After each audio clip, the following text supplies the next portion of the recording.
Hello viewers, in this video I'll show you how to fix WhatsApp profile picture not showing problem. If you want to solve this problem, please follow the step. Step 1.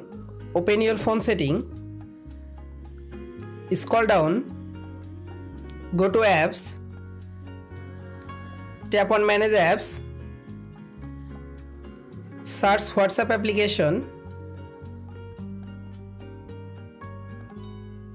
Click on WhatsApp application. Again click on storage. Again tap on clear data. Tap on clear cache data. Go back. Again tap on apps permission. You can allow all apps permission.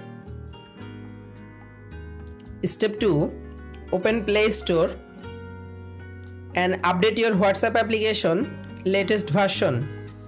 Step 3. Restart your device. Open your WhatsApp application. Tap on 3-dot line. Again tap on setting icon. You can follow all of the steps to fix WhatsApp profile picture not showing problem. If this video helpful for you, please subscribe our channel and like this video.